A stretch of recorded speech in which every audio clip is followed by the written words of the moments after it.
And we'll go ahead and get started. Thanks everybody for joining us today.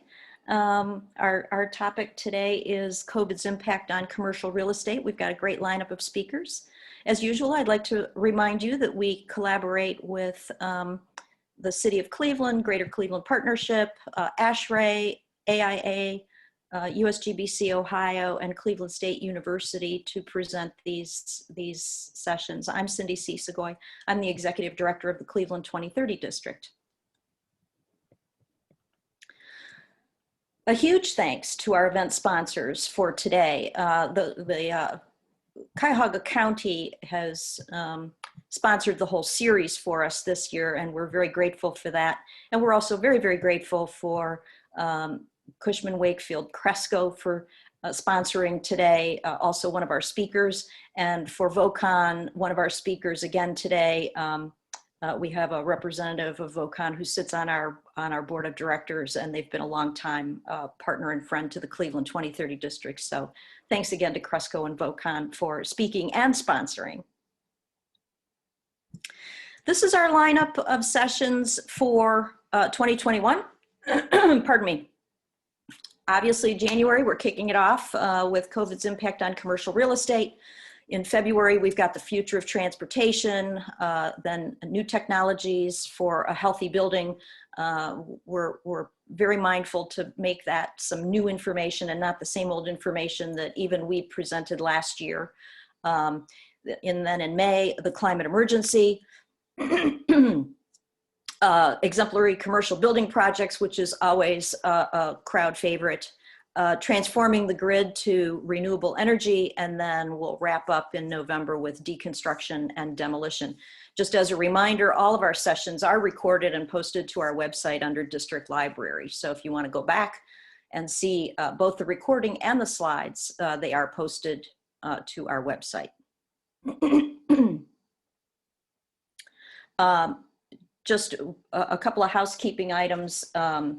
We will have continuing education credits for this session. I will be sending out a form for you to fill out to collect your credits. And then after the session, we'll also send out a very, very short survey. It's literally 1 or 2 questions.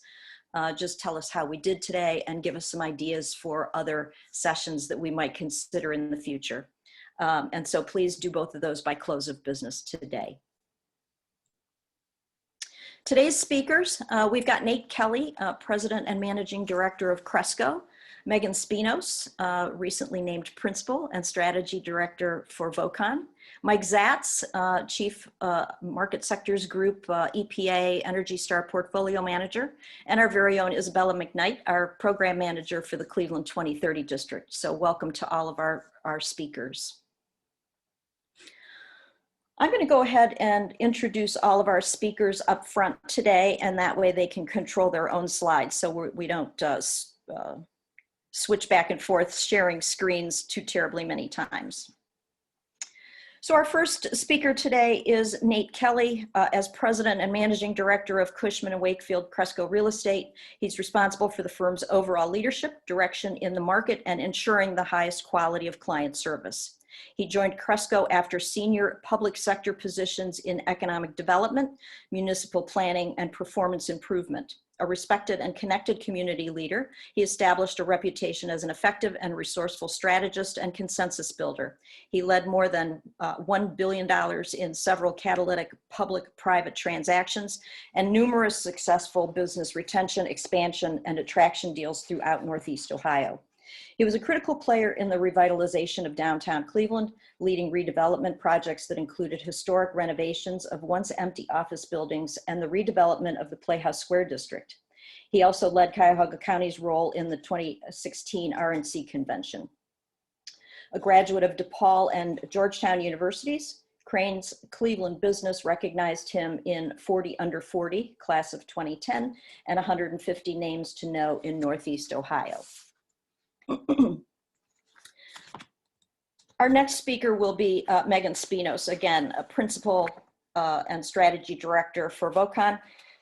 As lead of VOCON's strategic consulting practice, Megan helps organizations make decisions about the design and use of their workspace to support their culture and business goals, such as improved productivity, employee attraction and engagement, innovation to increase market share, and real estate portfolio optimization.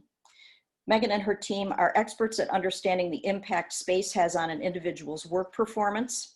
By studying how people work and use space, blended with their academic and industrial knowledge, she and her team develop strategies that influence employee achievement, collaboration, and well-being in positive and measurable ways. Her experience in the field of strategic workplace planning, design, and account management has allowed her to successfully influence business outcomes for a broad spectrum of clients and project types, including corporate office, public, healthcare, legal, and nonprofit assignments.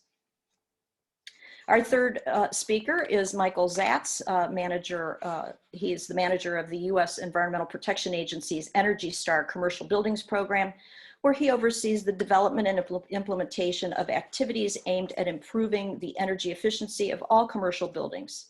He's responsible for oversight of Energy Star Portfolio Manager's sustainability benchmarking tool, which is actively used by over 300,000 buildings across the US and Canada to evaluate and track energy, water, waste, and greenhouse gas emissions. Prior to joining EPA, he spent 14 years with ICF International, where he worked with governments and businesses around the world to develop and implement voluntary public-private partnership programs aimed at reducing impacts of businesses on the environment. Mr. Zatz has an MS in Environmental Science and Policy from Johns Hopkins University and a BS in Engineering and Public Policy from Washington University in St. Louis. And our final speaker today is Isabella McKnight. Isabella has served as program manager for the Cleveland 2030 district since the end of 2015. Her work is focused on calculating and reporting building member, district, and district-wide progress toward environmental impact reduction goals. A graduate of Oberlin College, as a student, Isabella conducted research, mapping alternative food sources in Cleveland and identifying opportunities for collaboration to unify sustainability-driven nonprofit efforts. This work has been presented at Oberlin as well as the International Society for Ecological Economics. Isabella is currently pursuing a dual degree, a JD and Masters of Urban Planning and Development at Cleveland State University. Help me welcome all of our speakers. Thanks again to all our speakers today. This is going to be a great session. I'm going to stop sharing and turn it over to Nate. All right, well, thank you very much. It's a pleasure to see all of those names here today, and a lot of you are familiar names and faces, so it's great to be with you today. I'm gonna go ahead and share my screen. We'll get into a presentation, but I'm looking forward to Q&A too. It's true, I am Nathan Kelly. And I am losing control of my slide deck already. Here we go. I lead the office for Cushman & Wakefield Cresco, a commercial real estate firm here in Cleveland. Part of my job is to connect with colleagues that have my job in other markets all around the world. And that's the best part of the job, is selling Cleveland to the rest of the country, and even people that are looking to locate domestically have the opportunity to do that. So happy to be part of this presentation, and also to be part of and sponsor the 2030 district presentation, partly because it's the right thing to do, but also because it's good for business. The mission helps with marketability and profitability of our real estate, and so having that is a tremendous opportunity for us. So thank you for all of you do, and thank you for your advocacy and participation. We'll talk today about recent trends and then some impacts and a short forecast. But let's talk firstly with this. I get asked every day what's going to happen to real estate because of COVID. And the headlines very much push this narrative that entire companies are working from home. They're going to work from home forever, at least until the summer, and offices are dead. Cities are dead. California, the whole state of California is dead. It's emptying out. Same with New York. They're both dead. And the Central Business District is dead. It's not true. What we're going to talk about, what I'm going to talk about today, is that COVID will have a short-term impact on real estate transactions. It will change how we use real estate, but it will not change the amount of real estate that we use. However, office is the big change. And when you think when we're thinking of real estate, what we're going to talk about today is not just the office impact, but on retail and industrial. And they're also part of a large ecosystem around our real estate. But the biggest impact is to the office. But the current headlines are bunk. And our we'll talk about our near-term real estate transactions and how that's been impacted, and then some forecasts for the future. Before we get into that and how the market has performed, another consideration, especially for this group, is that there's a tremendous opportunity here to advance the mission of the 2030 district. COVID has accelerated all trends, whether it's in industrial, in retail, or office. And change, for our purposes, is good because it interrupts that inertia that can be our toughest opponent when it comes to changing thinking, changing the way that we're investing, the vendors that we're using, the approaches that we're using. This COVID opportunity creates the chance for us to break that inertia and change the direction of how we're thinking about our real estate. So as owners and occupiers are looking to change, we have a tremendous opportunity to pursue things that are consistent with our mission. We can instill new best practices for high-performing environments that are sustainable, that are financially beneficial, and contribute to advancing the district's viability, livability, and importantly, brand. On the other hand, and we've seen it on a very micro level, is change is a threat. And the change is a threat in this one particular way is a concern that I have that old habits die hard. And the COVID response can give cover to returning to old habits. So an example, in Cleveland and nationwide, we've had a very nice trend towards densification. And in Cleveland, we have had very strong residential and office movement from the suburbs to the CBD. Well, with respect to office occupiers, these trends were rationalized by quality of life decisions, the pursuit for talent that prefers that urban environment.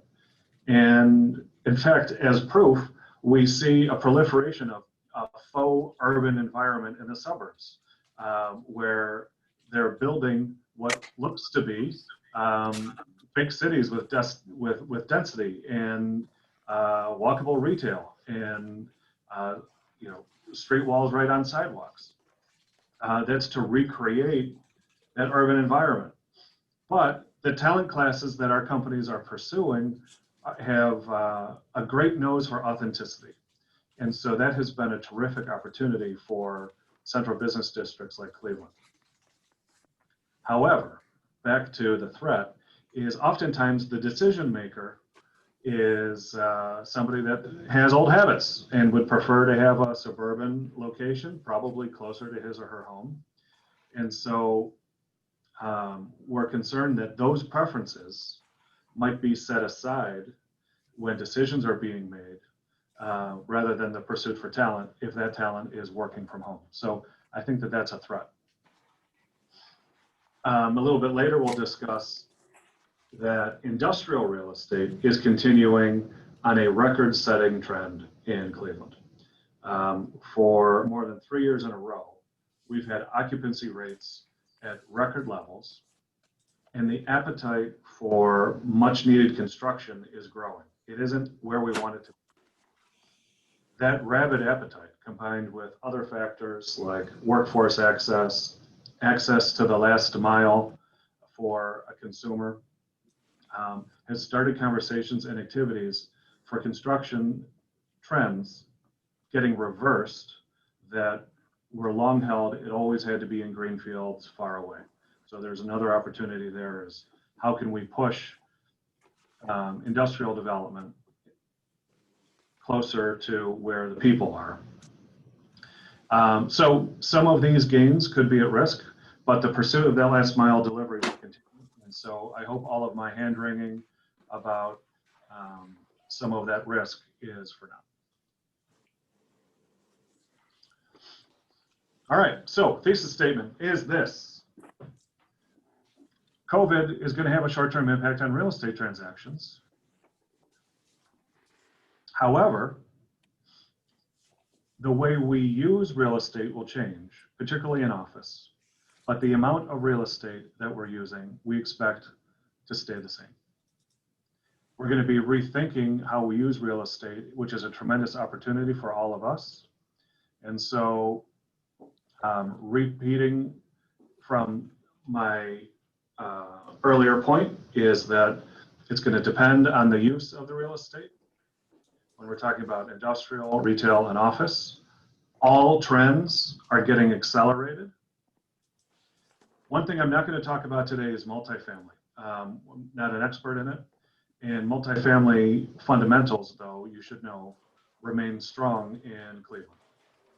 Even with the new inventory that's coming online with the Lumen and Beacon and others in the Central Business District, even in the suburbs, multifamily real estate continues to perform very well.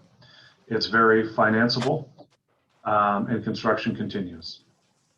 However, I do suspect that multifamily demand in Cleveland will be shaped largely by the office and retail response and how quickly we can return to normalcy so that there's a reason to have those benefits of downtown living. It could also delay, COVID can also delay young professionals' entrance into the rental market as they're working from home, maybe leaving school, but working from their parents or someplace else where maybe they're not eager to get into their own living situation until their normal jobs are back. So let's start with industrial. Most of us experience and see the transformation of retail, but we don't see what's driving it, which is industrial, which includes warehousing, logistics, making stuff, storing stuff, hot and cold. The drive towards e-commerce, together with things like supply chain improvements, trends around onshoring, is driving our industrial market to new highs. COVID accelerates all trends. And so those trends that were beginning to be in place continue to be accelerated. And so we're seeing those supply chains onshoring, moving more quickly. So one of those things that we're also seeing is more stuff is getting manufactured domestically, partly because of the interruption in supply chain from overseas that happened because of COVID. Also because of tariffs and other economic factors that are, and some of them political, that have increased the likelihood for a manufacturer to at least diversify where they're making stuff. So that increases demand for industrial real estate, and it increases demand for labor. Then we're also moving that stuff. And all that stuff that used to be in retail stores is now being moved from a warehouse near you to your door. So here's the proof. Our vacancy rates are very, very low. At 3.8%, one of the challenges of having a vacancy rate that low for industrial use is that if somebody wants to grow, there are few places for them to move, few places for them to expand. What surprises me is that there isn't much, comparatively to other markets, there isn't much new construction that reflects this very low vacancy rate. The reason for that is that our rents haven't been climbing to justify new construction. That's changing. It just started to change, but that has actually kept our industrial real estate base surprisingly flat compared to what its potential would be. And that's potential measured by what's happening in other markets.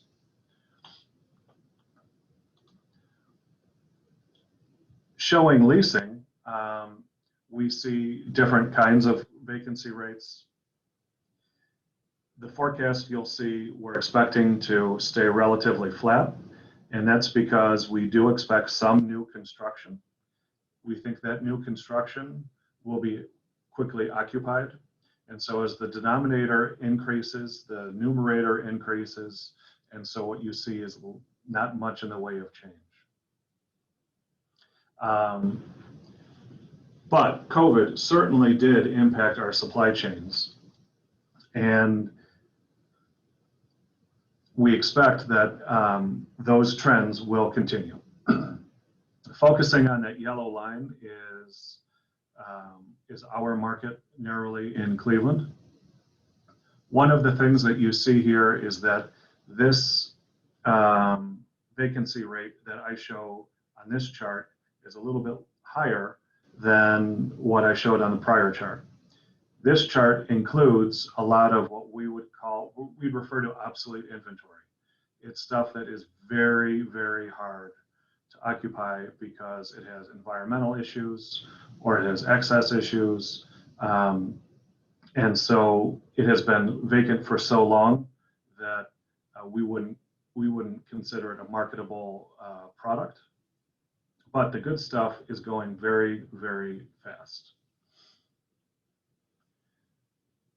If all those economics classes that I took were right, that would mean that we would be having a whole bevy of new construction. And until recently, that hasn't been the case. We just don't have enough high quality, ready sites to meet our demand for industrial. And so hopefully we'd like to see rents go up to justify some of that additional expense of new construction. But the current inventory is because here we see sales volume around industrial. The highlight here is that there is a lot of inventory trading hands. And the reason why is because investors are investing in industrial. So it is getting sold, but going back, the leasing is a little bit middling. What we want to see is leasing to go up because that means that somebody's occupying it, producing, adding jobs. Here, this is a transaction that helps some people make a lot of money, but it doesn't help all of us in terms of growth for the region. Then here we see rents. Just to highlight, we're behind on rents. Our rents are a lot lower in comparison to our peers in other markets. That's a good thing in some respects because it gives us a value opportunity. But it's a bad thing because it isn't encouraging new construction. I also reject these models assumptions that we'll see a dip in rents, but people a lot smarter than me are the ones that create these forecasts. So let's talk about retail. We're all experiencing retail firsthand. We see it, we know it, and it's pretty tangible. So it will come as little surprise, but retail is hardest hit by COVID. Demand was weakening before COVID. COVID accelerates all trends. And so the areas that were strong in retail, like restaurants and bars, have clipped the sector even further. So don't be alarmed by that top line, general retail.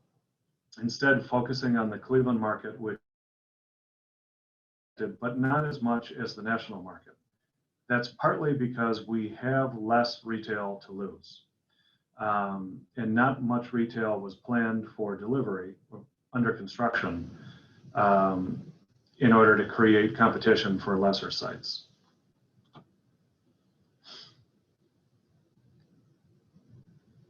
We should expect rents to plummet, and rents are going to go down in retail because landlords that already have property for let are going to make deals. They're going to try to get them occupied and hope that things will come back and they'll be able to raise rent. The good news is we expect rents to be restored in mid-2022, post-COVID.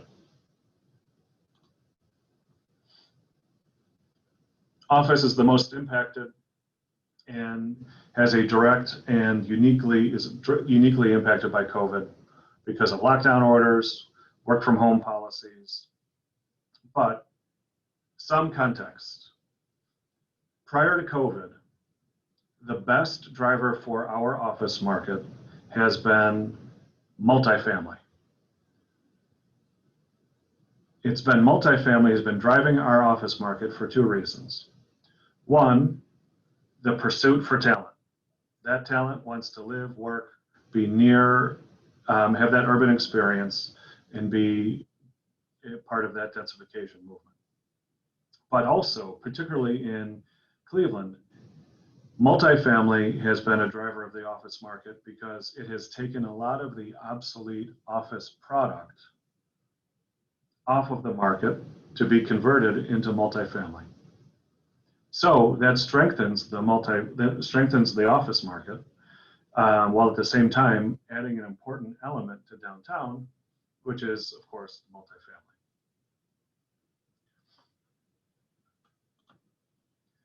So here's an interesting data point. This is occupancy of 10 different markets based on actual keycard data to see who's going into buildings. And as you can see, something happened in March and people stopped coming to work. So by using this keycard access data, we see now about 22% of offices are in use. That's pretty consistent with what's happening in our market too. That has tremendous impact on multifamily, on retail, on our tax base, and it could have some impact on decision-making around leases for office, new construction for office, etc. I'm going to take a detour here to talk a little bit about property management that I know very little bit about. My recommendation for those of you that are owners and managers of property, your brokers, whether they're in-house or good people like us here at Cushman & Wakefield Cresco, need to be informed of the interventions that building owners are taking in order to improve health, safety, and wellness. I suspect some trends around HVAC, expensive filtering, increased air handling are probably fads. However, tenants are starting to inquire. And once those things get into a RFP from landlords, they're going to stay in there for a while. And so you're going to have to respond to those questions.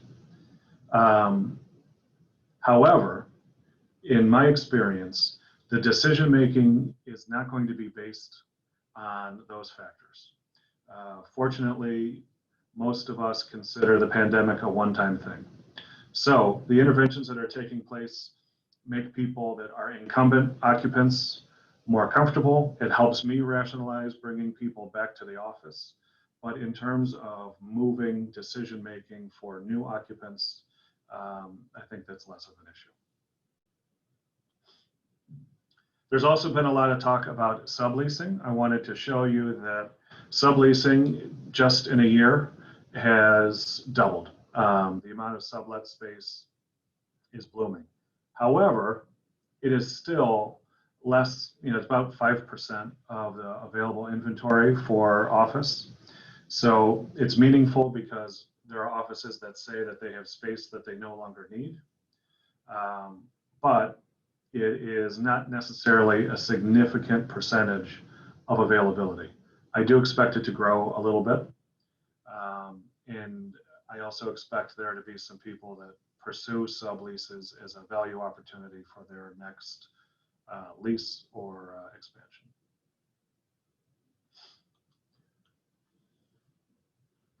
So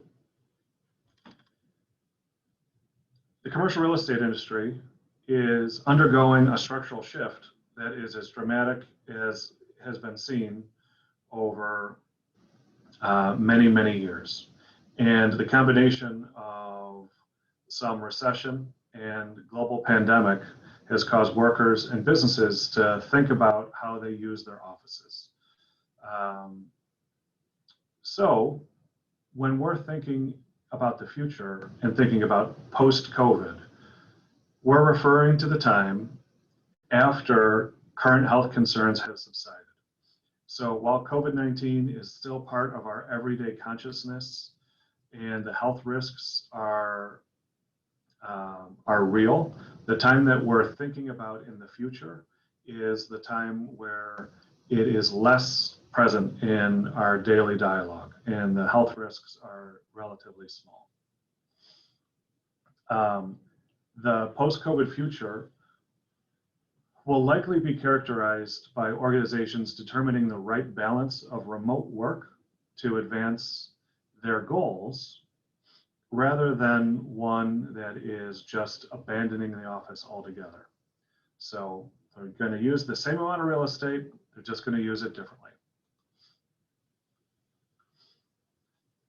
Now, why? Why do we have these offices? And why are they going to be so hard to get rid of? The first, and we can all, by the way, we've all experienced this in our own ways, but we need the office for command and control. We need it to be able to have a centralized point where we can manage productivity, and also roles are very different. So depending on the person's personality, the role, the culture of the organization, and experience, it's very difficult to maintain productivity consistently across an organization without some sort of central management. Furthermore, we certainly know that innovation and creativity suffer when we're by ourselves. We talk about those organic collisions where you get to see somebody that you want to talk to, or you can have a quick chat that expands your thinking. Doing that by appointment creates a very difficult situation for creative class workers. Of course, culture and branding are hard to do when you have when you're not together. To be consistent, reliable, and repetitive by appointment and distributed over a wide space is very, very hard to do. And then also just employee engagement.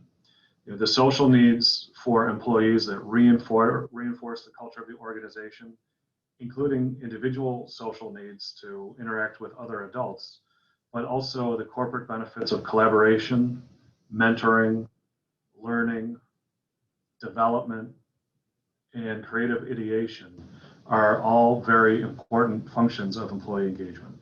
So we need the office. We also need the office because of historically the capital requirements in order to keep these people productive, whether it was having a mainframe or being able to keep your eyes on an employee. Those things now are gone. But making sure that people have that productive space and are able to enforce culture and activity, fresh eyes, productivity, still needs to happen in some central place, some locus, and that is the office. but we have been remote. So we did a survey. We did a lot of surveys. We followed up on those surveys, followed up on those respondents a couple of times since the second quarter of last year. We had 41,000 respondents, which was a significant number, and has given us a lot of insights into the thinking of our workforces. Some initial responses that I think are worth highlighting. First and foremost, work from home performance is better than expected. It certainly beat my expectations in my specific experience. But as a group, most organizations agree that work from home is performing better than expected. However, those same respondents feel like this isn't real life for the long term. The cost to long-term work from home is the cost of productivity, culture, and creativity. There are other individual costs too. For example, has anyone felt an incredible level of fatigue working from home that they haven't experienced when they were in the office? Despite facilitating the appearance of connectivity, these conference calls have created such a level of fatigue. There's no pop-ins. Many of us have more meetings than we did before. Scheduling a 30-minute Zoom and having a camera on you all day long wears on you. So that is definitely some individualized impact, and our data pressed on that very hard, that people want more interaction and to not be scrutinized and on Zoom all the time. We've also learned, back to the point of this isn't long term, that we've learned from the past that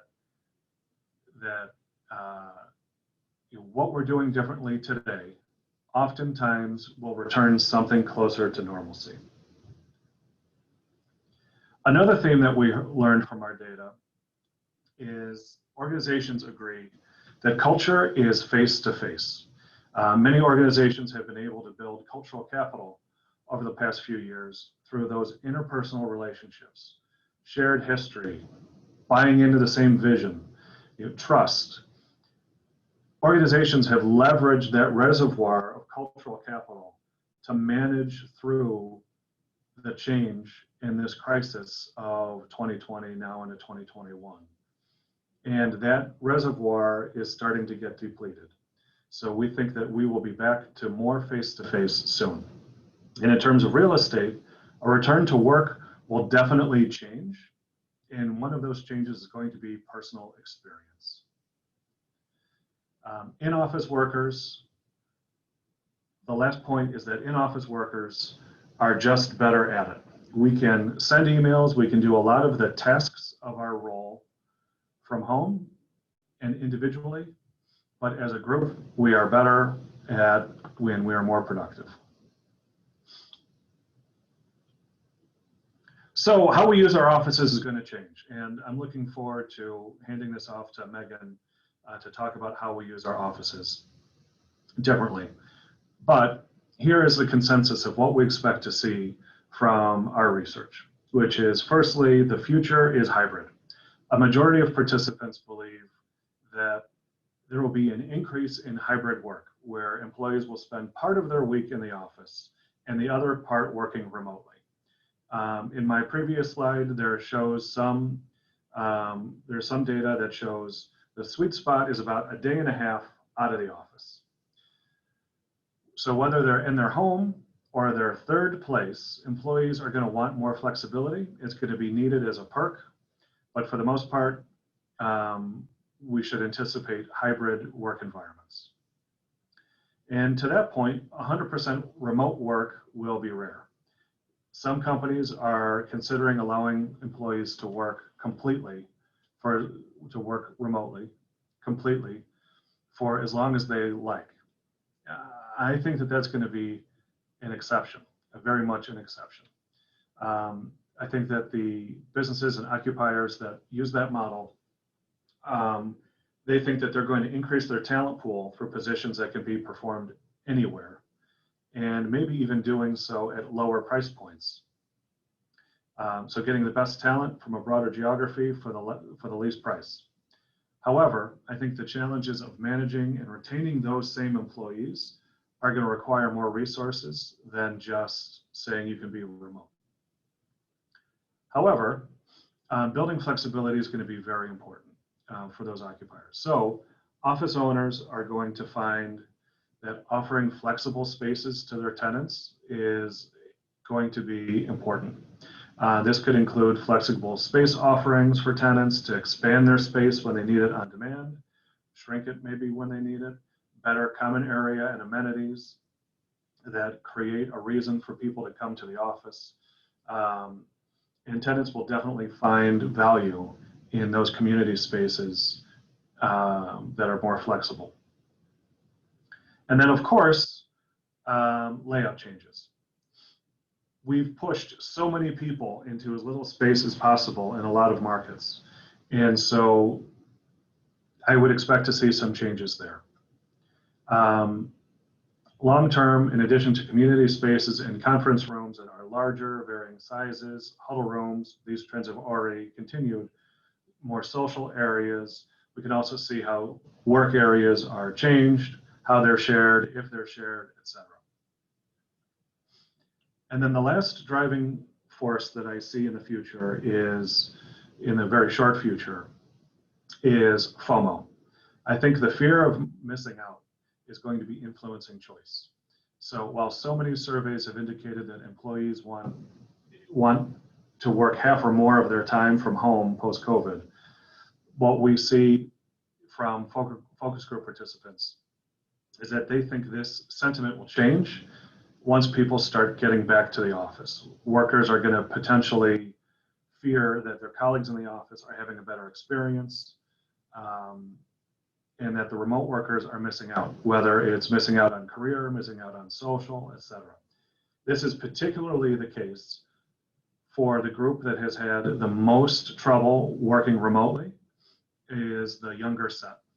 The youngest segment of our respondents are the ones that have the biggest difficulty with working remotely, which surprised me because they can't show off to their boss about how talented they are.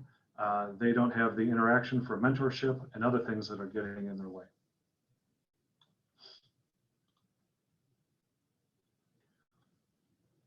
So that's some of the change that we'll see. And a great person to talk about how we can see the office change is Megan. So Megan, I'll hang up here and let you take over. Nate, thanks so much. That was a great presentation. We appreciate it. You know, I think maybe we have time for one question. You can put your questions in the chat, and Isabella's monitoring that. Maybe we can take one really quick question for Nate, and then we'll hold the rest of them for the end of the presentation. Isabella? So we have one, what is the impact of potential changes with income tax on office space decisions, work from home versus work in office? So that's a very good question. I think that it's too soon to tell. Of course, the cost of occupancy is a driving factor for any real estate decision. Depending on how the income tax rules change, if they change, you could see, I don't want to guess, but the cost will impact real estate decisions. Getting taxed, a lot of us get taxed in more than one location, our home and our office location. And so if that changes, then I would expect to see some modest changes around real estate decision making. I think the biggest impact is if there's less resources for places like the CBD to be able to provide great infrastructure and an environment where you want to have a business, that's going to be more impactful than the employee cost. Remember, the businesses that are making the decisions don't pay their employees income tax. So not to be impolite about it, but they probably care less about the income tax unless it's impacting the decision maker, him or herself. Thank you, Nate. Just so we make sure we have enough time for all of our speakers, let's move on, but we will come back to any questions that are left in the chat at the end. Megan, can I turn it over to you? Yes, absolutely. So hopefully y'all can see my screen. I'm going to go into full screen mode so you can see. Such a great conversation kind of from Nate. I think last year we spent a significant, oops, shoot.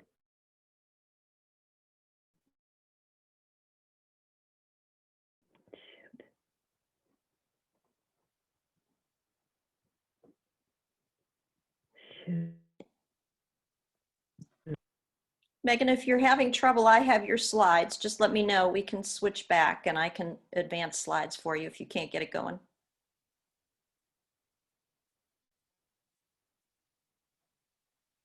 Nope.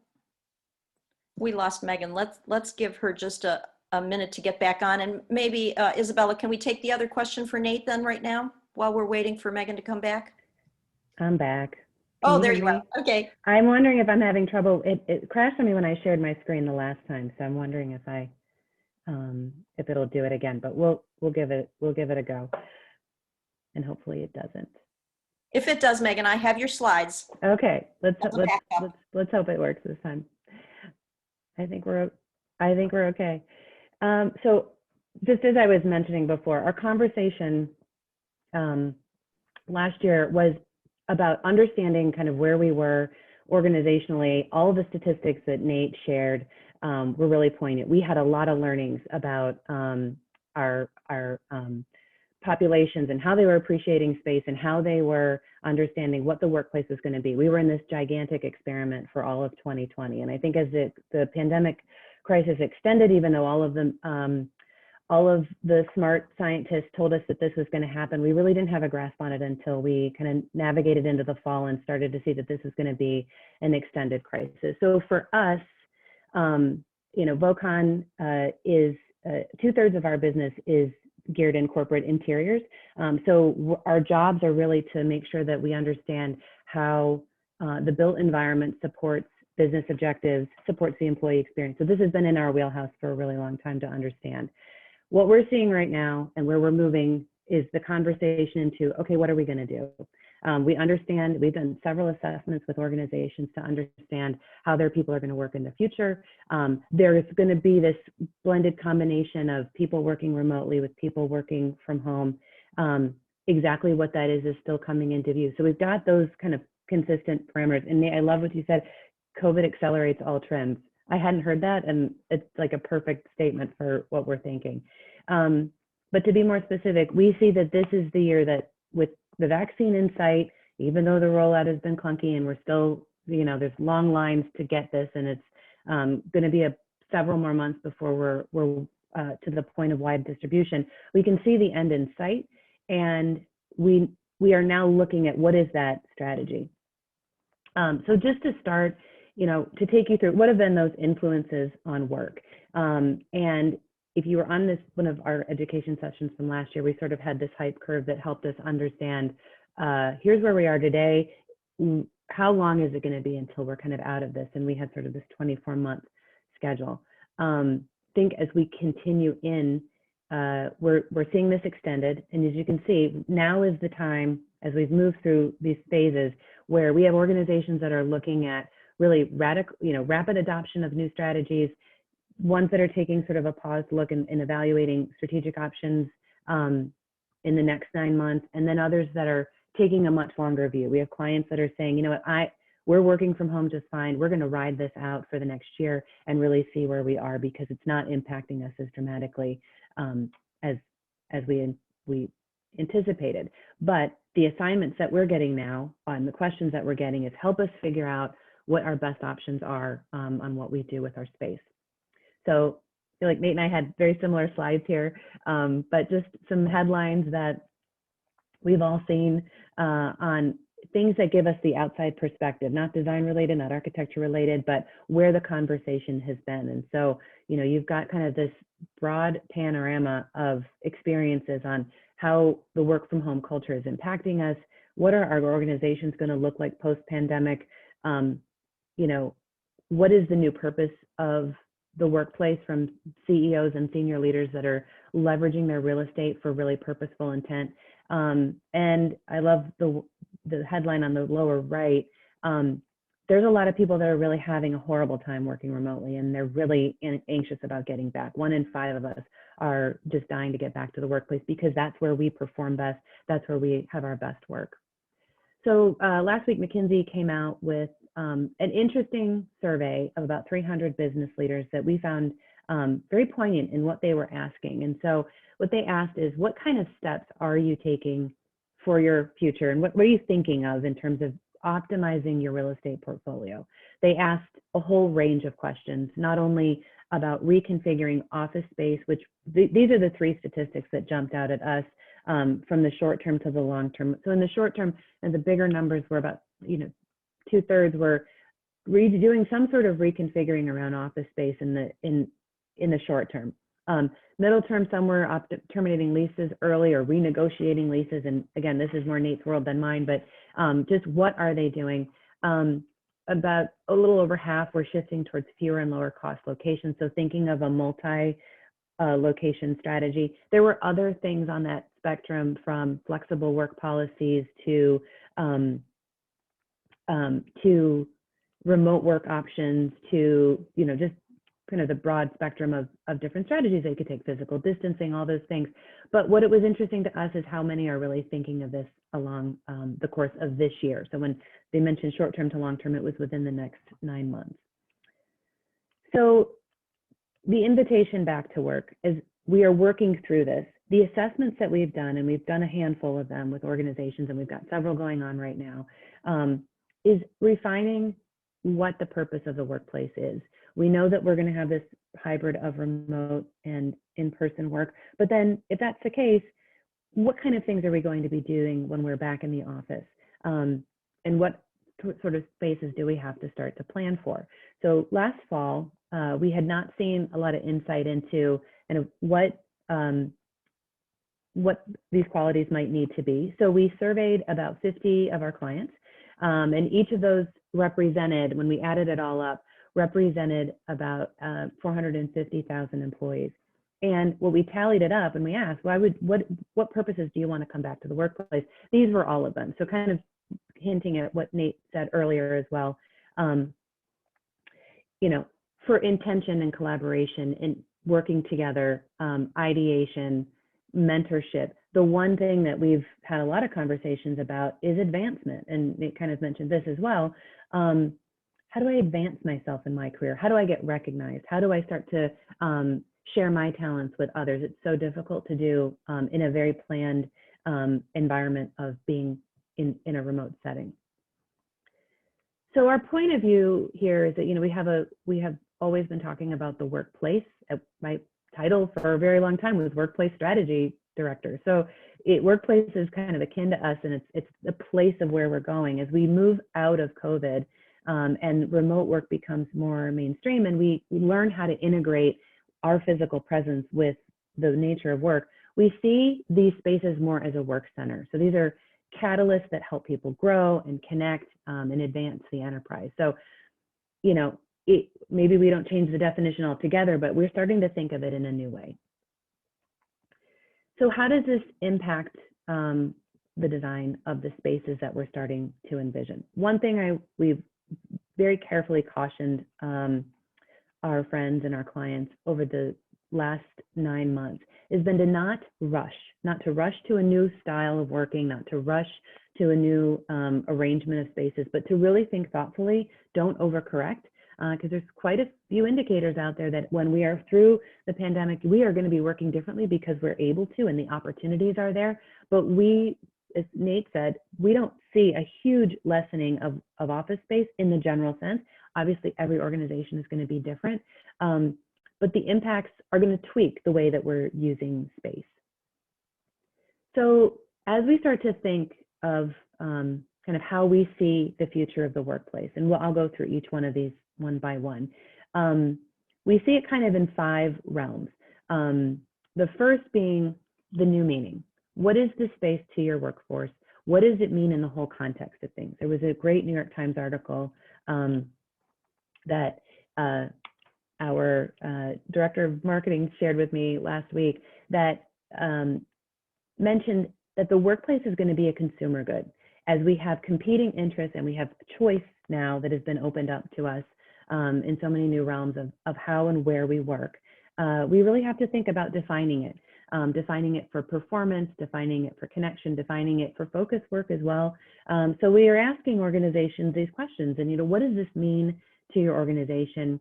How can this place reinforce your top business priorities in context of working remotely?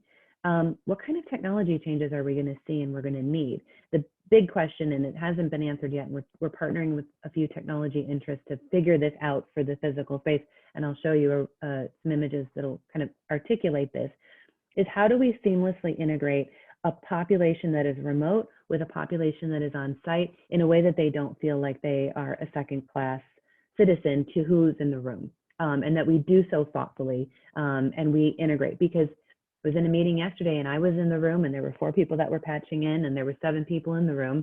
We were all distanced and wearing masks, but it's going to be our future going forward. So how do we do it so it's not clunky? How can we have people fully participate in that way?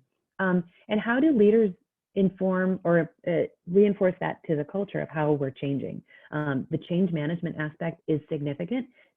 We've always helped organizations through the physical transformation that's happening to get their employees excited about it and on board. But this is going to require kind of a significant focus in the future. So the other kind of aspect that we are thinking as we are helping organizations develop their plans for optimizing their real estate is really thinking thoughtfully about who's working remotely from home. How many days a week are they working remotely? How is your primary headquarters interacting with maybe other locations? How are teams coming back and joining into the culture? And it's kind of to unpack this a little bit.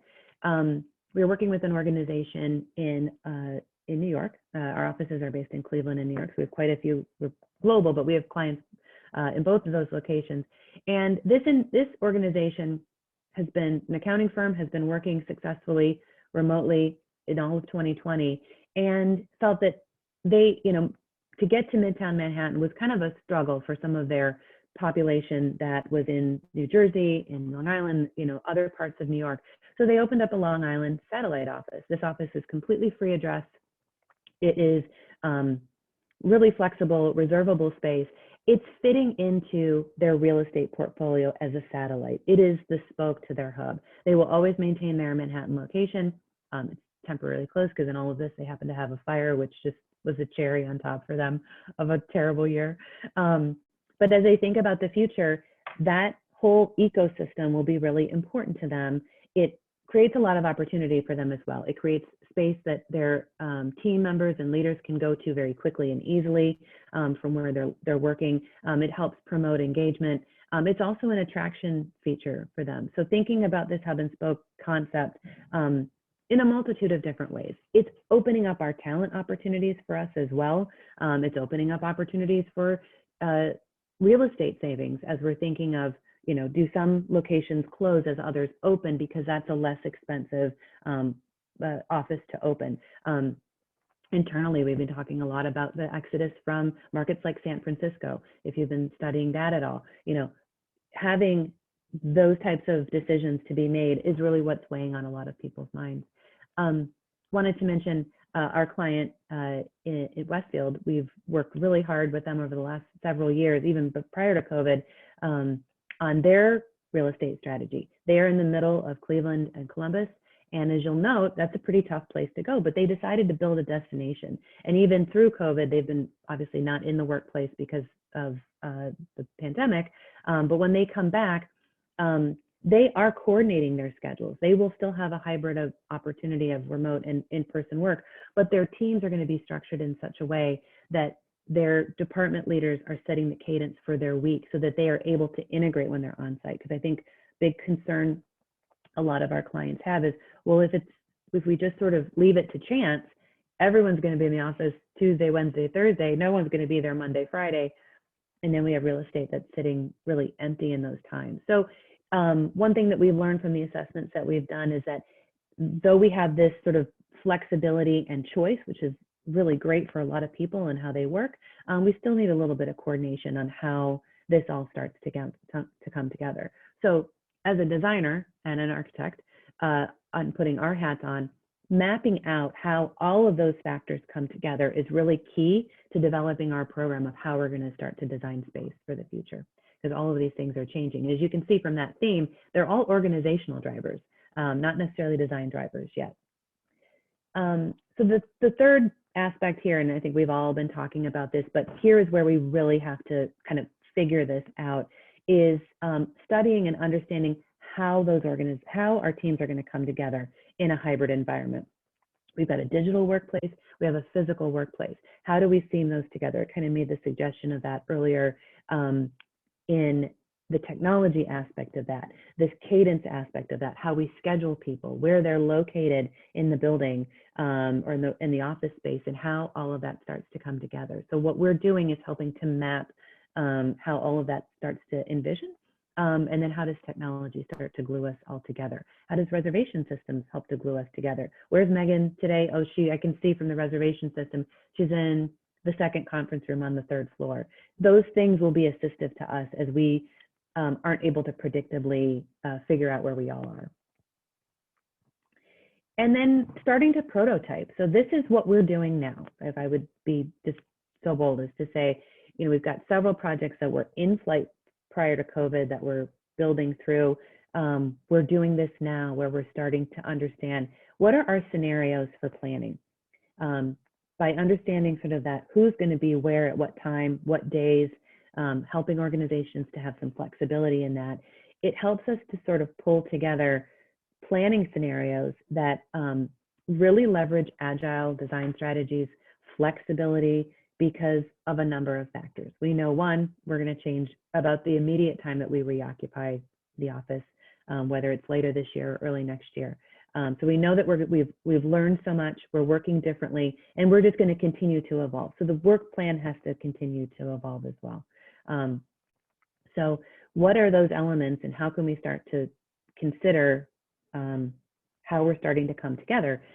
We are thinking of scenarios in terms of a lot less fixed environments or fixed assets that can be easily, that allows furniture to be more easily modified. So things like infrastructure, the hard architecture, walls, HVAC, and all of those things are the ideas that are in place, and they're not going to move, or you don't want them to move as significantly because it's expensive to do that. Things that are a little more flexible, other construction components, features like graphic walls or furniture, refreshable components, as we start to say, wallpaper, color, design elements. So what we're leaning towards is, you know, really very pragmatic, fixed elements, and then things that can change over time. I'll use our project Swage Lock as an example. We're working with them on their new headquarters. We've been really privileged to have them be a partner to us for the last couple of years. They're building in Solon, maybe past it. We had planned our floor plate very flexibly so that we could accommodate for those shifts, even prior to COVID. So you've got neighborhoods located in very predictable areas of the building that with a bulk of the space available as a furniture solution that could be modified. And about August of last year, we reconvened with them and said, are we really thinking that we're going to work this way in the same way when you open in June or May or whatever of this year? So we really re-envisioned and used our good strategies that we developed early on for flexibility and agility, and swapped out some areas that were dedicated to individuals, desks, some private offices are very low in private offices, and flipped that into more collaborative areas. But we were able to do that because we had a block of space that was very modular that we could plan out. And those collaborative areas were ones that we discovered with them that were going to be more in demand as they started to come back, and they were coming in for purpose of meetings and collaboration and training and onboarding and socialization and all of that kind of stuff. So when we talk about flexibility and agility, those are the types of things that we are thinking of for the future. Is how do we think about this plan on day one, but then how are we able to shape it and allow it to evolve as the organization evolves? I think another kind of item here, I know I'm throwing a lot at you, but another item here that comes to mind is questions that we get about growth. And how do we plan for growth, and what are we thinking about for growth? And an answer that I always give to this is, we are looking at, when we look at the presence of remote work and we look at the opportunities, the question that we have asked our clients is, if you're from an employee population, if you were able to have a flexible work arrangement and you can kind of come and go within pragmatic nature, would you be willing to give up your individual space if you knew that you had better spaces to collaborate, you had this level of flexibility? And overwhelmingly, 2/3 of the time, every time we ask this question, 2/3 of the people always say, yes, I'd be willing to give up my space. You know, if you're going to be there every single day, you know, you don't have to worry about that. You're probably going to have the same space that you go to all the time. But more people are interested in that flexibility and are willing to give up real estate that's dedicated just to them for that very purpose. Well, when you think about how do we absorb growth, or how do we plan for growth in the future, there's going to be a level of that ability to be absorbed in the general sharing of spaces. So I think what we will also see as we start to plan Agile is not planning to 100% capacity. That wouldn't make sense if we're going to have an element of remote work. But what percentage that is going to be customized per each organization. For some, they're planning 50% occupancy on any given day. For others, they're planning 70% occupancy. It's all dependent upon the needs of that organization. And so when you think about how do we absorb growth, well, it's going to be absorbed. You know, some of your real estate strategy can be in allowing those new hires to be absorbed into that shared ratio. So we're going to see a lot of that going forward. Megan, I'm sorry to interrupt you. We're seeing a gray block. I think might be your gallery view. Oh yeah, okay. I thought it was just me, but I'm getting text messages. Oh, there you go. Is that better? Yes, thank you. Okay. Off to the side now. Thank you, sorry. Yeah, not a problem. And I'll go back here if you couldn't see this piece. I'm like failing the technology thing today. I apologize. So usually I'm okay. So you can see the last thing was refreshable components. So just to recap, that is like the design elements, paint, wall covering, you know, accents, things like that. Those are the easy things that we can change over time. So the real investment is in our infrastructure. So then for us, and this is, I'm sure where a lot of questions come through, is we're completely rethinking how we plan. You know, we're so used to these traditional metrics of square foot per person, ratios of private offices to workstations, collaborative ratios. How many shared spaces do we start to provide? As we change up how we're occupying space, our jobs got a lot tougher as planners of architecture and design, because we're now thinking of space in a completely different way.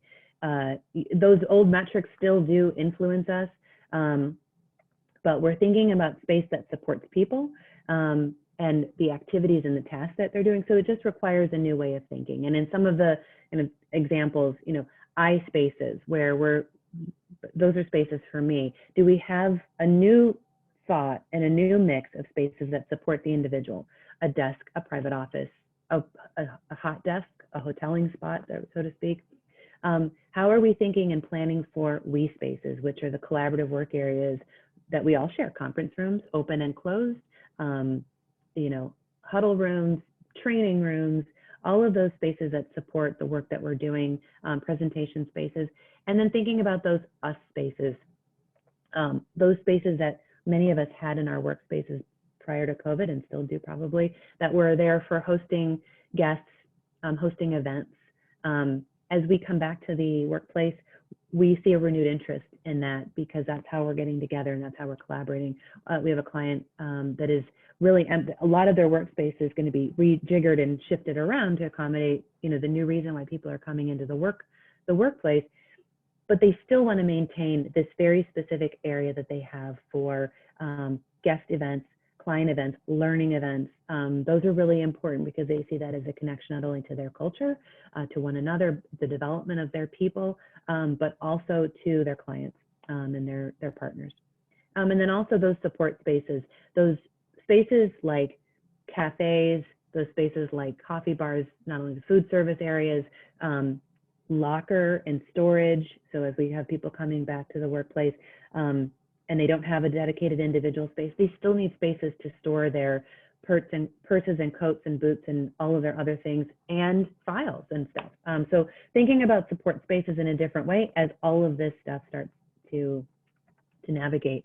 Some of those, these innovative kind of ways that we're thinking about metrics leads us to develop scenarios. So we're now thinking about scenario planning much earlier on. We're assessing kind of where the organization is in their return to work practice. We're starting to envision, here are opportunities now. You know, a year, 2 years, 3 years ago, it was a lot easier. We could take their kind of program and understand, you know, who needed what kinds of spaces, and then you kind of filled in collaborative areas around that. It's kind of flipping. We're now moving to more activity-based planning. And Nate's last slide was really great about, you know, all the different ways that we would be using the workplace. And I'll share some here in a moment. But the construct is a bit different. We're still going to have spaces for people, but now we're really thinking about all the variety and choice that people will have as we start to come back.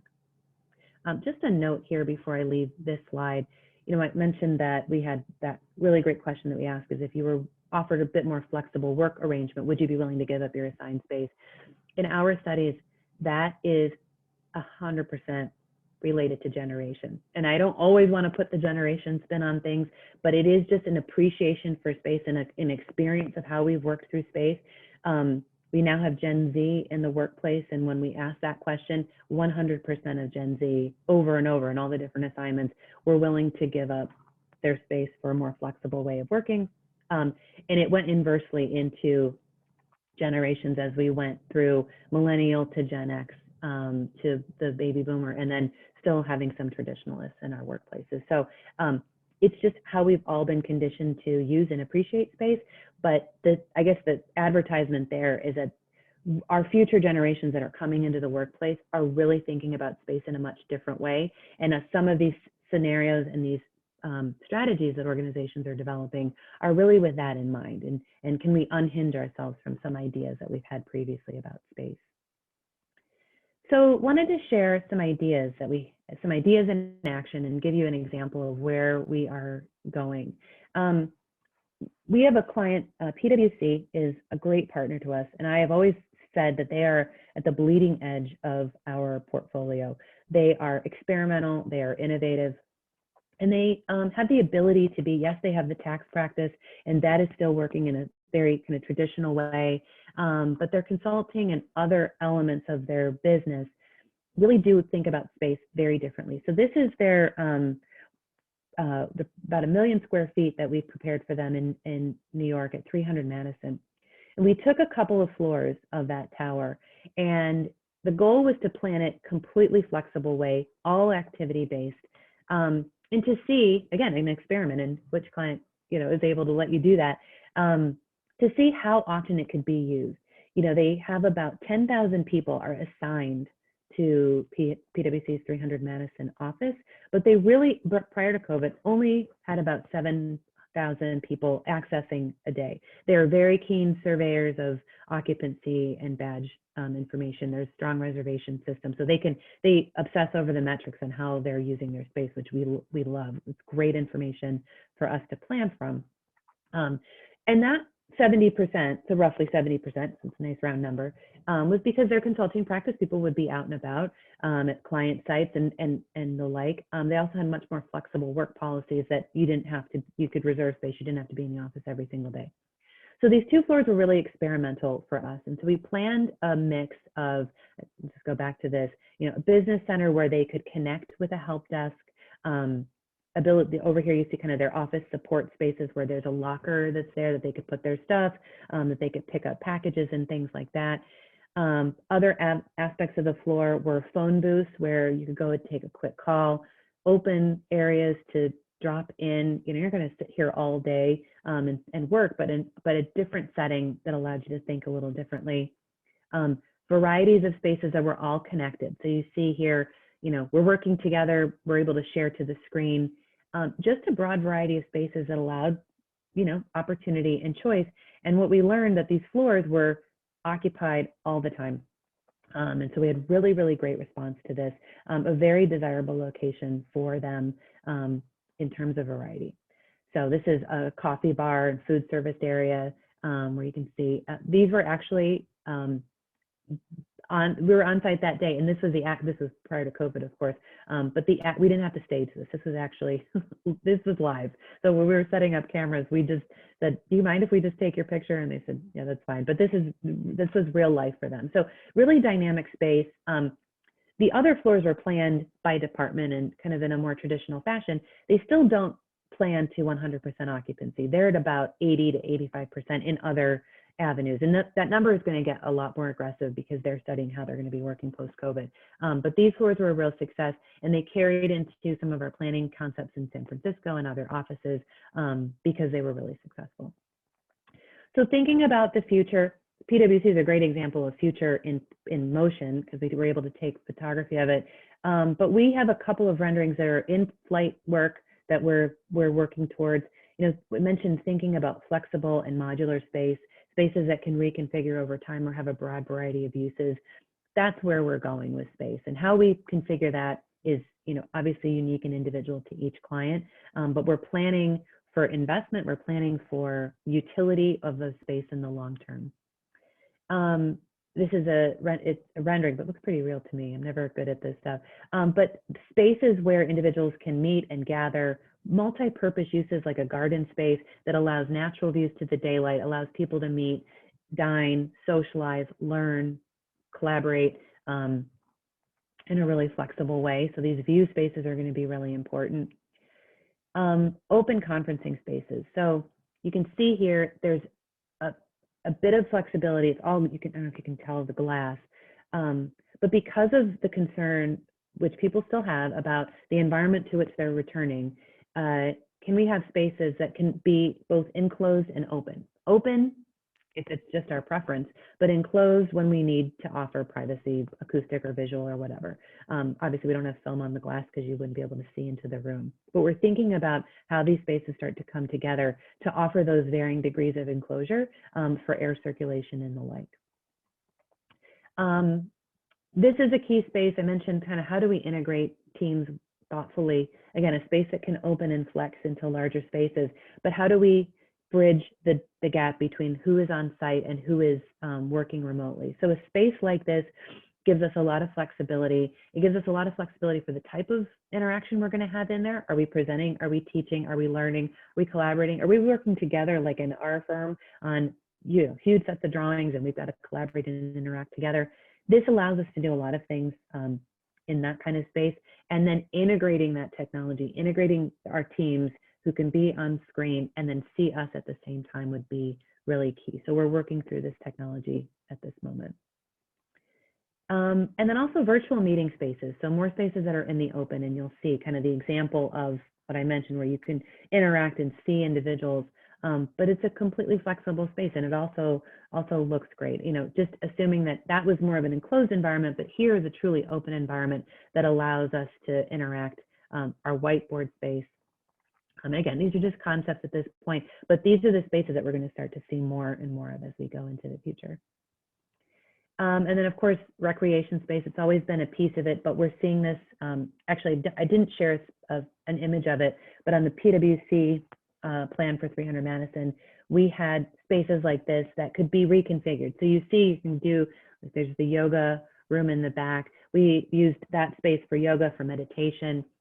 Most of the day, it's also just a quiet, the understanding is it's just a quiet space. And so there's these chairs that you can sit in that it's sort of like a library, you can kind of imagine. But understanding that we're still coming to be together, and if it's for socialization, which is truly important to the work experience, these spaces can start to support that as well. And so this will be in our slide deck just about our organization and what we do. But that's what I had. So I'm welcome to take questions. I'm sorry for the gray bar. No problem. Thank you so much, Megan. Yeah, absolutely. That was a great presentation. And so, we're running just a little bit behind schedule. And so that we have time for both of our next speakers, I'm going to ask our participants to put your questions in the chat, and maybe Megan and Nate can answer those through the chat feature. And if we have time, we can come back at the end of the session and answer those questions in person. But let's turn it over to Mike Zatz right now. Thank you, Megan.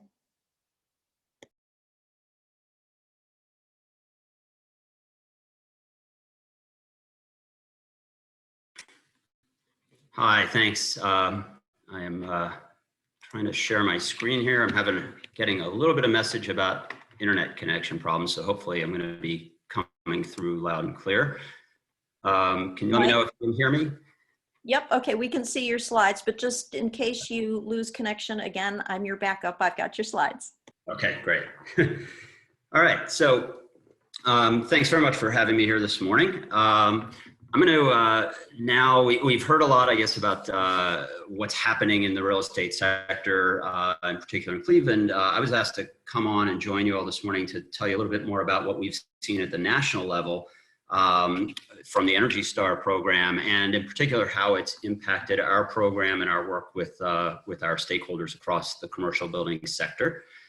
So I'm pleased to be here to give you an overview of that and what we've been doing to look at the impacts on Energy Star.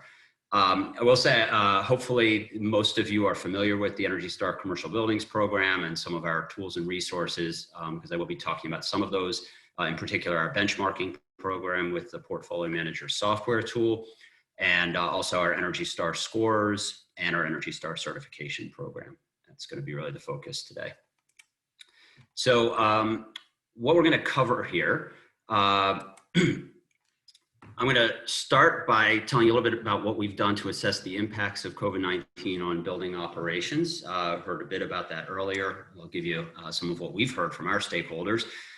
Then I'll share with you the work that we did to develop and analyze options for benchmarking of buildings. Essentially, how did COVID-19 impact how people benchmark in our Portfolio Manager tool? How did it change our guidance? Some efforts that we've undertaken to quantify the impacts of changes in building operations on Energy Star scores, and then how our benchmarking and certification guidance has changed. And finally, some very interesting verification work that we've done to sort of go back to the beginning and what we thought was happening in buildings and see how we could verify that information. So jump right in and start off with assessing the impacts. So when COVID first hit back in March, we sort of stepped back. We very quickly heard from a number of stakeholders about, oh, how does this impact my buildings and how I benchmark in Portfolio Manager and my Energy Star score and this and that and everything else. And so we stepped back and we said, well, okay, what do we know? What we knew was that the impacts, largely speaking, seemed to begin around March 16th, a pretty specific date. It's the date I started working from home and have been home ever since. And we know, though, that the impacts really ramped up really over a 2-week period. And by the end of March, people were sort of in full COVID mode. And we knew that the initial rollback in operations varied greatly. It varied a lot depending on the type of building and the location. And that still, I think, is the case now, where certain types of buildings are open in some parts of the country and they're completely closed in other parts of the country. So basically, we knew very little. What we didn't know was a lot of things. We didn't know really what the opening status of buildings was. Were buildings of different types open normally? Were they partially closed? Were they fully closed? If they were partially closed, we didn't know the changes in the operating parameters. How many workers were in the buildings? We know it might have been less, but how many was it? How much less was it? How did the operating hours change, et cetera? Very importantly for our program, how did energy use in those buildings change with those changes in operations? Did it go down? Did it go up? How much? What was the magnitude of those changes? We very much at the time didn't know how long changes would last. I can say now, sitting here today in January, 9-10 months later, that we didn't think they would last this long. But now we're realizing they're going to last for quite some time still to come. And most importantly, and this is the focus of the presentation here today, we didn't know whether the Energy Star scoring models, our Energy Star scores, would continue to deliver appropriate scores for buildings. And that was really what we needed to figure out. So we decided we better learn, we better gather some information. And what we decided to do was put together a survey of stakeholders. And this was really aimed at gathering information on general trends in operations and energy use across all building types. The thought was that we needed to do some analysis of the impacts of COVID changes on building operations and how those impacted Energy Star metrics. So we wanted to identify the most common scenarios that we were seeing across the country so that those could be used to inform our analysis and our analytic work. So on May 27th, about 2 months after COVID really hit, we sent a survey out to all Energy Star partners and portfolio manager account holders, and we were very pleased to get back over 1,000 completed responses to that survey. And it had a great distribution. 62% of the respondents said that they benchmarked 10 or fewer buildings, which is good. We had a lot of small owners or operators represented, and 9% said they benchmarked 50 or more buildings. 67% of the respondents were owners or managers, and 15% were service providers. Those service providers do handle a lot of buildings. And in total, the respondents represented more than 10,000 buildings of all different types across the country. So that was a really good distribution that we got. And this is the distribution of the types of buildings that were covered. Some respondents have multiple types of buildings that they work with. But this distribution here sort of matches what we see in terms of benchmarking and portfolio manager. We have the largest sectors are office and multifamily, but a lot of warehouses and schools, and really some good representation from across all different building types. I should say, I'm going to present to you some of the responses and some of the information we got out of the survey. But it's very important to understand that this was a highly non-scientific survey. What we essentially were asking was, in general, for you as a user or portfolio manager, maybe an owner or a manager or a service provider who may work with 10 or 50 or 100 or 1,000 different buildings, what in general are you seeing across those portfolios by building type? So if you were somebody that, let's say, is responsible for 100 different office buildings, we were essentially asking you to respond in a single answer. What are you seeing in terms of changes in numbers of workers, changes in operations, and changes in energy use across all of those buildings? Not building by building, but what were the general trends that you were seeing? So very high level. So with that in mind, here is a little bit of what we saw. So in terms of the office sector, what we saw, we gave people bins to choose from, that people reported that changes in energy use, largely it went down. It was going down. Again, this is 2 months after COVID hit, so the first 2 months. And largely they were reporting decreases of energy use between about 10% and 50%. That's pretty much what we expected, although we thought that the highest amount would be more the 26 to 50%. And not so much in the 10 to 25%. So the changes weren't as big as we expected.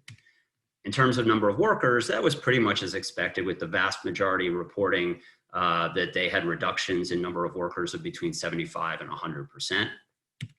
And in terms of operating hours, again, fairly similar. The vast majority had unchanged operating hours.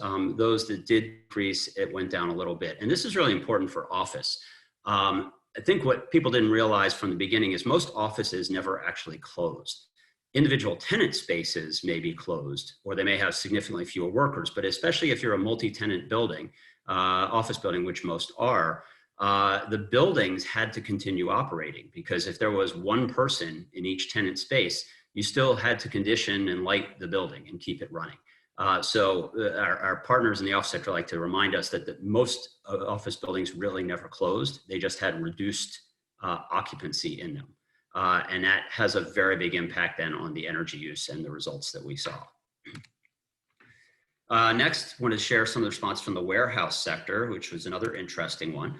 On that one, we saw also, generally speaking, reductions in energy use, but not very much. The vast majority said it was unchanged.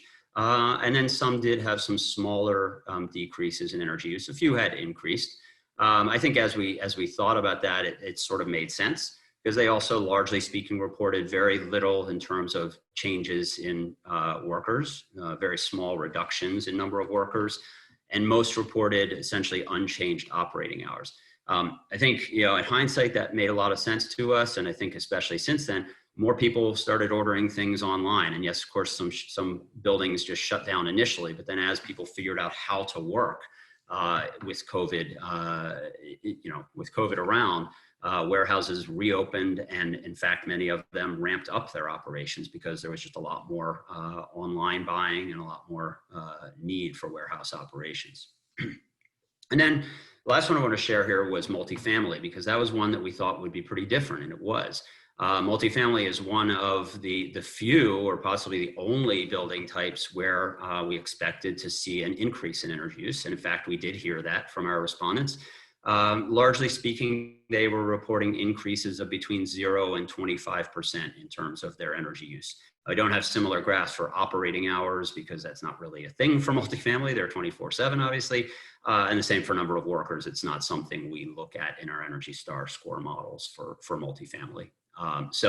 Largely speaking, increases in multifamily energy use because people were staying home more. And I think that still continues till today, though it's moderated a little bit as more workers have gone back to offices and stores and other places of business. So that's a bit of a high-level overview of what we saw.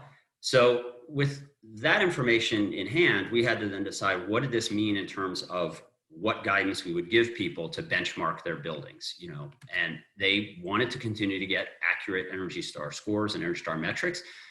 These are super important to a lot of people because they're used in over 40 local and state benchmarking laws.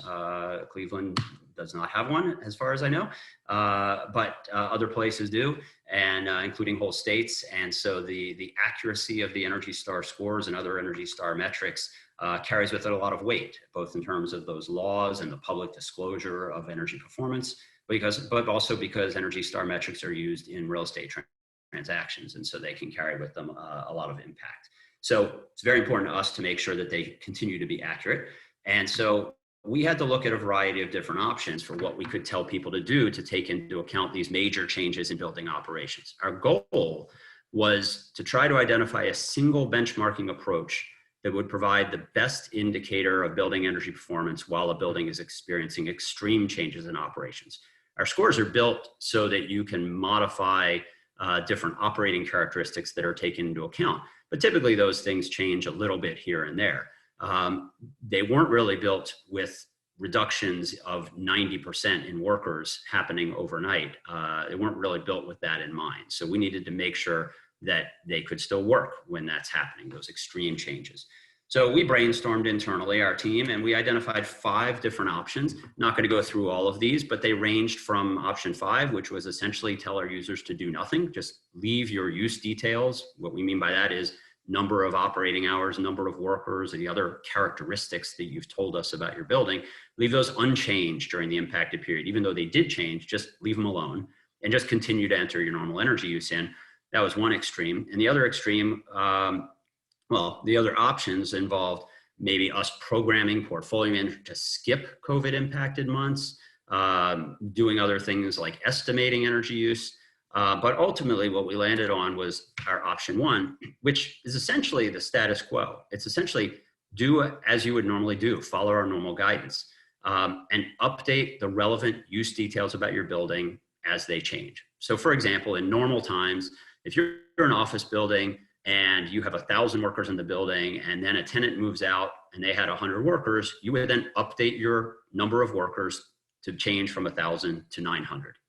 Or if you're a retail store and you were open 80 hours per week and you decided to reduce those down to 60 hours per week, you would just simply update that information in Portfolio Manager and your metrics would recalculate accordingly. So that's what option 1 is. Update those as you're seeing them change. That's nice because that's basically business as usual and doesn't really change anything for our users. They can continue to use the tool as they normally do. So that was our preferred option, but we had to see if we asked people to do that, would the scores still be accurate? So we needed to evaluate the impact on scores. So the way that the Energy Star score is calculated is it takes, and this is the first row in this graphic, it takes the use details that you give us about your building, the operations and the size of your building and the location of your building, which takes into account weather. And based on those, it uses our statistical models and it calculates for your building type how much energy we would expect your building to use if it was a typical building with those characteristics from across the United States. We then compare that to your actual energy use that you've entered into the tool from your utility bills. We divide the actual energy use by the expected energy use. We get a ratio, and that ratio is mapped to a score. It's a percentile scale. So if you have a score of 50, it means you're better than 50% of similar buildings, with similar characteristics across the country. That's how our score works. So we know certain things. We know that in example 1 here, if your use details, your building operations stay the same, but you manage to reduce your actual energy use, then your score is going to go up. That's what we're trying to get people to do. We know that if you actually reduce your building activity and your building operations, but you don't have a reduction in your actual energy use, your score is going to go down. That's a bad thing.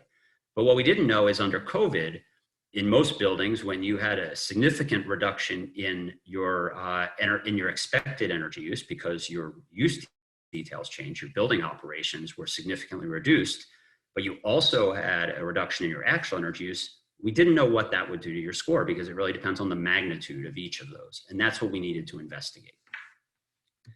So to do that, our analytic team came up with what I think is an awesome, very complicated spreadsheet tool that allows them to evaluate the changes in energy score based on a variety of changes in building operations. It's very versatile. And what it does is it allows them to look at a variety of different sample buildings in different locations around the country, buildings with different levels of operations, and buildings at different levels of energy performance, buildings that are very poor energy performers and buildings that are very good energy performers. And then it allows them to manipulate several variables. They can manipulate changes in energy use, changes in number of workers, changes in operators, and then the duration of those changes. When we initially built this, we were looking at, okay, it's been 4 months of what we call COVID impacted time. So how do the scores change with 4 months of that reduced operation? But then we needed to see, well, what if this continues on? And what if it went on for 6 months or 9 months or 12 months, which we're rapidly approaching? Do the scores still hold water? Do they still give an accurate picture of energy performance for the building? So they went about building that tool, and then they needed to figure out how to populate that tool. So I'm going to share with you one example, which is what they did for offices. If you think back to those graphs I showed, we then grouped those into 3 different scenarios. What we called the open with reduced workers. That's the most common one that I mentioned. Office buildings that were completely shut down, which was about a third of our survey responses at the time, though I think that would be less today, and then others. And we took the averages from the survey results, essentially. So what we found was that in general, buildings that reported being open but with reduced workers, they were reporting small reductions in operating hours, 0 to 25%. They were reporting reductions in workers of 50 to 100%, and they were reporting reductions in energy use of 0 to 50%. And then for shutdown, we built a similar scenario. And then on the next slide, I'm going to show you that we developed for offices 20 example office buildings that we were going to model. And so these are the 20 different office buildings that we took. I won't go through all of these, but you can see there were office buildings in different locations around the country to look at different weather impacts. There were office buildings with different levels of workers, low worker density and high worker density. And then also we combined small buildings and large buildings, and we looked at a lot of different scenarios. We also took a couple of extreme actual buildings, which we're not going to share with you what those were, but a couple of very, very large buildings, 2 million square feet and 4 million square feet in size, just to see how would this work with these extreme types of buildings. And then what we did is we paired all of those 20 buildings with all of these different potential scenarios. So for example, we wanted to look at each of those individual 20 buildings with every scenario for worker reductions and hours reductions and energy use reductions. When you combine all of those, you come up with about 1,260 different combinations that we tested for office buildings. And that's in the bullets at the bottom here. So this then is one of the outputs. This is a single result from our evaluation of using that tool. And what we did, this is the result for an office building that started with the median CBEX worker density. CBEX is the basis for our office score. And the median CBEX operating hours and an Energy Star score of 50. We modeled this for a duration of 4 months. So essentially, this is an average office building with a 4-month duration in operating changes due to COVID. What we found that was changes in worker density, no matter how extreme, impacted the ENERGY STAR score by only plus or minus 2 points. So that building, no matter how extreme the change in worker density, would be scoring somewhere between 48 and 52. Pretty small impacts. But what we found is that when you then also incorporated and modeled changes in energy use, you saw potentially much bigger impacts. That if that same building managed to reduce energy use by only 10%, they would have a change in score of only plus or minus 1 point. But if they managed to have a 50% reduction in energy use, they could have an increase in score of as much as 10 to 12 points. These are just illustrative. The actual results for a building are going to depend on the building's specific cases. But this actually made sense, that if you had a significant change in workers, if you save a lot of energy, you're going to get a bigger bump in your ENERGY STAR score. If you save a little bit of energy, you're not really going to get much of a change, or you might even get a worse score. And that makes sense. It's how our score is supposed to work. So I'm just going to flip through these really quickly in the interest of time. You'll be able to see them later. We then did the same sort of thing for each different type of building that we have scores for. And we modeled different scenarios. Warehouses, same thing, 20 sample buildings that we developed. Hospitals were an interesting one. They did not have significant changes. We modeled 17 different types of hospitals. We did this for worship, retail stores, where initially most of them were shut down completely. They had very much bigger impacts. We modeled 1,000 different combinations for retail stores. K-12 schools, another very challenging one where many were shut down completely with no students. And then hotels, same type of thing. So not going to go through all of those.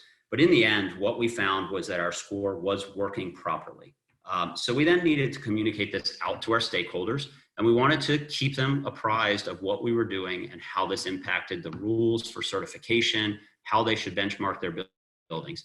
And the main goal for us was to convey this in a way that was going to be helpful to people, but also ensure the integrity of the ENERGY STAR brand, while at the same time giving maximum flexibility to people in terms of ENERGY STAR certification in particular, given that we were in unprecedented times.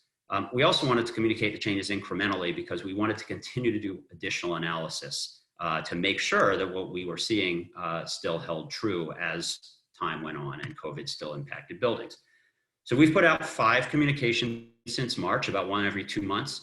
And if you just fast forward to today, our current guidance is essentially that option 1 guidance, that all buildings should update their use details for number of workers and operating hours if those exist for their type of building. We also are now allowing all buildings to apply for ENERGY STAR certification with data through the end of 2020, with only a few exceptions. Those are for hotels and retail stores. They cannot have been completely shut down for more than 60 days during the period covered by the application. And for K-12 schools, they have to have been in operation with some students in the school for at least 6 months during the application period. And we've also put in place additional flexibilities related to site visits, because we know that a lot of people aren't comfortable doing site visits now. So we're extending the timelines allowed to submit applications beyond our normal. Essentially making it very flexible for people, but for many it's business as usual in terms of applying for certification. So I wanted to wrap up with a little bit of what we've done in terms of verifying our assumptions. So everything I just described was based on that one very unscientific survey, which was done very early in the COVID crisis. So we thought to ourselves, well, that's all great, but it would be great if we could verify that what we heard in the survey is what's actually happening, since that's what we based all of our analysis on. So we came up with a plan, and what we've been doing is we've been looking at buildings that are applying for ENERGY STAR certification, because those are verified by professional engineers, so we can be confident in the data that we're receiving. We've been looking to see for them, what types of changes have they been seeing, and are they reporting in terms of changes in workers and changes in hours and changes in energy use. Our initial verification focused on buildings that were applying for ENERGY STAR certification for the period, the 12-month period ending in April. So that would include just 1 or 2 months of COVID. And we use that to guide our eligibility extension to July. But we've continued this work, and we're now evaluating buildings that have been applying through the end of 2020, really through November, since we're only in mid-January. And we're going to keep this going. And here's what we saw. So when we look at change in the number of workers, our survey results done back in May said most people this is for offices, most people were reporting a 50% or more reduction in workers. Our first 38 applications we looked at through April, we saw a 77% reduction. And through August, we've looked at over 200 applications and they've reported a 74% reduction. So right in the middle of those survey results. For operating hours, same thing. Very minimal changes in operating hours, less than 10%, and changes in energy use minus 29%. We've extended that in the right-hand column here that for those 230 applications through the end of August, we've seen reductions in energy use of, generally speaking, between 10 and 25%. So again, very much in line with what we heard in that original survey, and not nearly as much as everybody expected. So that's basically just saying it's verified, it's corroborated what we heard in the survey. Very interesting. We're very excited to see that, and that's why we're continuing to believe that the Energy Star scores are accurate. Similarly, we looked at the changes in those Energy Star scores, and in short, what we're seeing is that scores have changed on average less than 1 point from February until now, until April or August rather. But the range of those score changes were really only plus or minus 4 points. So again, a very narrow change in scores. Again, something that tells us the Energy Star scores are still working properly. That's all that I had. I know that was a lot of information to go through very quickly, but I hope it was useful. Happy to take any questions if there's time, and certainly you can follow up with me offline if you would like. Bottom line though is we have full confidence that the Energy Star scores are working properly as long as people are updating their use details as needed. Mike, thanks so much. And as you know, Cleveland 2030 District uses Portfolio Manager in measuring progress at the building level and at the district level. And we think, we obviously haven't gone through a whole lot of data just yet, but we think that we're finding the similar results that you have. But once Isabella crunches our data for the end of 2020, we'll let you know. Great. So, you know, we've got 10 minutes, and I'd like to be able to give Isabella those last 10 minutes to go over her slides. And if we have time at the very end, we can take questions for all panelists. There is one question for you, Mike, in the chat, and I wonder if you could maybe respond to that. Isabella, I'll turn it over to you. All right, let me share my screen.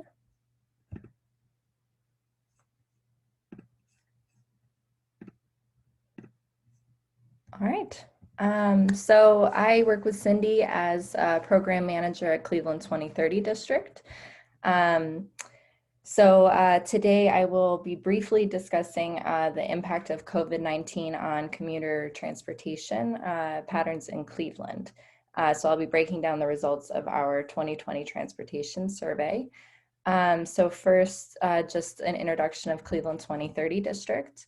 We are a local nonprofit focused on reducing the environmental impact of Cleveland's commercial buildings. So we engage buildings in downtown and University Circle, Cleveland, to voluntarily pledge to reduce their energy use, water use, and greenhouse gas emissions from commuter transportation by 50% by 2030, and that's 50% from baseline values. And then we help those buildings reach those goals. We've engaged 62 million square feet so far in taking this pledge in Cleveland. And the idea is that by reducing greenhouse gas emissions and water use, we increase the resiliency and sustainability of Cleveland, helping Northeast Ohio become better equipped to face the impacts of climate change. So I'll also briefly mention we are part of a network of 22 2030 districts across North America, and we were the second district founded after Seattle, which is a point of pride for us.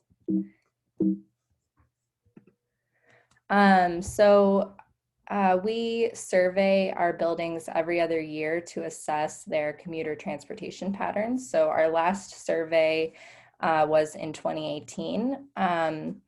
And so 2020 was our next survey year. And this survey is really important so that we can measure progress towards that 50% reduction goal. So we discussed a lot what to do in 2020 given the reality of COVID-19. And we decided this would actually be a really interesting opportunity to gauge the impact of COVID on commuting patterns. So in our survey, we asked commuters to give us their their monthly transportation mode choice. And we let them select 2 options, provided they commuted that way at least 50% of the time. So doing that enabled us to analyze and compare pre-COVID commuting patterns, those patterns in January, February, to those during the stay-at-home order, and then those in the months following that. So this graph breaks down the overall average annual carbon dioxide emissions per commuter in kilograms. So our baseline there is 2,900, and that is based on the National Household Travel Survey of 2001. I also put there our 2018 value, which was 2163, and that was a 25% reduction from baseline. And then our 2020 results are there in the orange. That was 1477. So that showed a 49% reduction from baseline, almost meeting that 50% reduction goal. So that was kind of exciting to see that big of a reduction, but we know it was under very unique circumstances. So this breaks down the monthly average CO2 emissions per commuter. And so here you can exactly see when the pandemic really started impacting our lives. So you see this big drop from February through April in monthly emissions. And then we see a slight upward trend April through December. So these 4 pie charts compare the transportation mode split across, I pulled out 4 months here, January, March, April, and October. So we see January, you know, this is what we've seen pretty much every survey, 80% drive alone, and then a breakdown of public transportation being the next largest area, and then carpool, bike, walk, telecommute, and then we added furloughed to this 2020 survey. So then in March, we see, you know, a pretty big increase there in telecommute, work from home, and then a decrease in drive alone and public transportation. And by April, that is even more extreme. So there's a almost equal breakdown of telecommute and drive alone. And then the October shows that drive alone has bounced back as work from home has decreased. It's interesting to note that public transportation and carpool have not rebounded the same way. We had a lot of comments on our survey from respondents saying they look forward to carpooling and taking public transit again, but don't necessarily feel safe doing so and being in such close proximity to people while the pandemic is still a bit out of control. So this graph more explicitly shows that drive alone telecommute relationship. So the green is drive alone, and as you know, we see this precipitous drop over March and April, while we see a very inverse increase in telecommute. I think it's also interesting to note here this the yellow line at the bottom is furloughed workers. And so we saw a peak of that happening in June and July, and then a decrease back to pretty much pre-pandemic levels. So what would have happened if we commuted all year like we did in January? We would have had 2,000 kilograms CO2 emissions per commuter for the year instead of about 1,500. This would have only been a 28% reduction from baseline. And that is still an improvement over our 2018 numbers, which was a 25% reduction from baseline, but it was nowhere near the dramatic reduction we ended up seeing.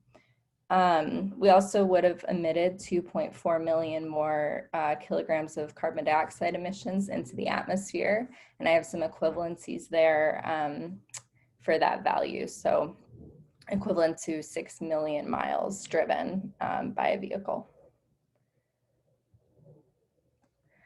So the positive impact on air quality of these reductions is undeniable. So there is lots of research still in progress on this. Actually, I was, looking at my Facebook feed early this morning, and I saw an NPR article just posted today about this.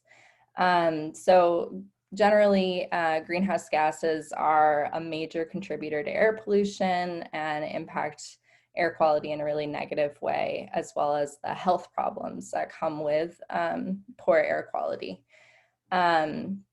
So nationally, greenhouse gas emissions fell about 10% in 2020, reaching their lowest levels in 3 decades.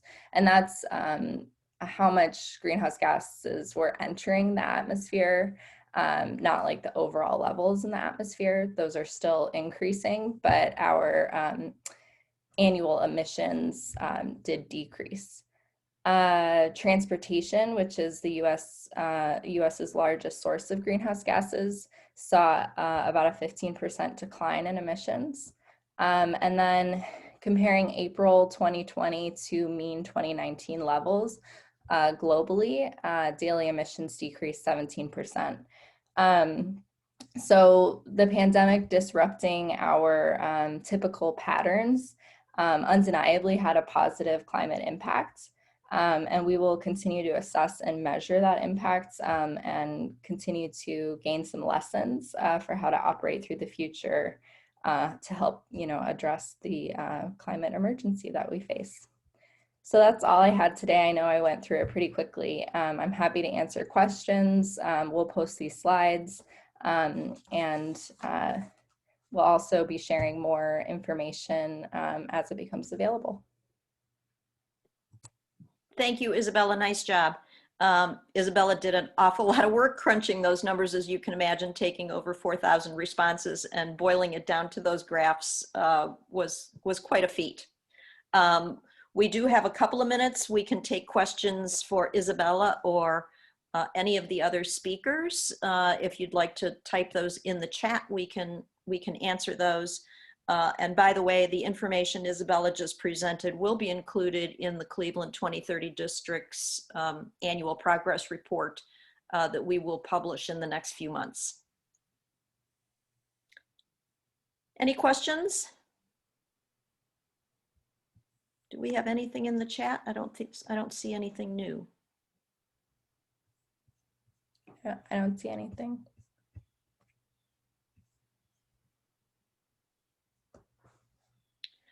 Well, if anyone has questions that you'd like to ask, you can always email me, Cindy at Cleveland 2030 District, and I can pass those along. The session was recorded and again will be posted to the Cleveland 2030 District website under District Library.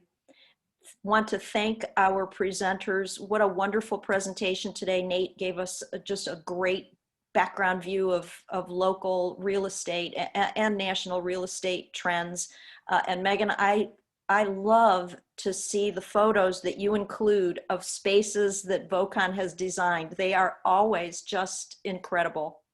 And Mike, again, thanks for the EPA view.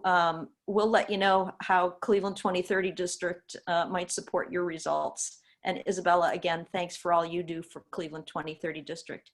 Thanks, everyone, and we hope to see you at our next session. Take care, everybody. Thanks for having us. Thank you.